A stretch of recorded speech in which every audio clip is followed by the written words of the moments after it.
बहुत समय पहले की बात है। एक छोटे से गांव में रामलाल नाम का एक गरीब किसान रहता था। रामलाल बेहद मेहनती और ईमानदार था। उसका जीवन खेती पर निर्भर था। पास थोड़ी सी जमीन थी, लेकिन वह उसी से अपने परिवार का गुजारा करता था।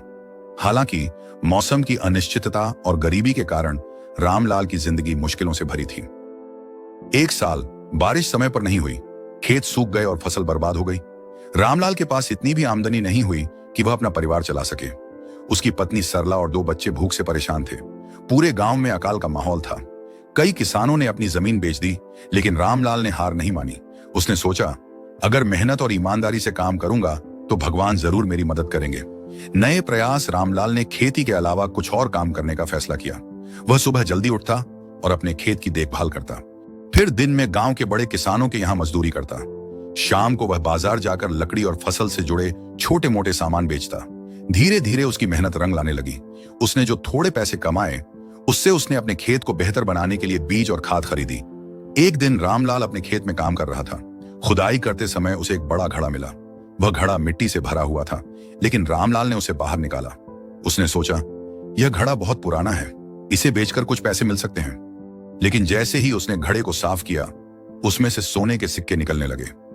रामलाल अपनी आंखों पर विश्वास नहीं कर सका। वह घड़ा सोने के सिक्कों से भरा हुआ था। रामलाल ने उस घड़े को घर ले जाने की बजाय गांव के मुखिया के पास ले जाने का फैसला किया। उसने सोचा, यह घड़ा मेरी जमीन में दबा हुआ था, लेकिन यह मेरे पूर्वजों का नहीं हो सकता। यह गांव की संपत्ति हो सकती है। मुखिया ने जब रामलाल की ईमानदारी देखी तो वह बहुत प्रभावित हुए। उन्होंने घड़े को गांव के मंदिर में दान कर दिया, लेकिन रामलाल को उसका ईमानदारी का इनाम दिया। बदलाव की शुरुआत मुखिया ने रामलाल को नए बीज, एक बैल जोड़ी और खेती के औजार दिए। इसके साथ साथ उन्होंने रामलाल की जमीन को सिंचाई के लिए पानी की सुविधा भी मुहैया कराई। रामलाल ने अपनी नई शुरुआत पूरे जोश और मेहनत के साथ की। उस साल अच्छी बारिश हुई और रामलाल की फसल इतनी अच्छी हुई कि उसने पूरे गांव में मिसाल कायम कर दी।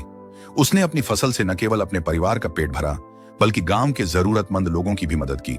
गांव का आदर्श किसान धीरे धीरे रामलाल का नाम पूरे इलाके में फैल गया। लोग उसकी ईमानदारी, मेहनत और आत्मविश्वास की सराहना करने लगे। रामलाल ने जो धन और सफलता हासिल की, उसका उपयोग उसने गांव के विकास के लिए किया।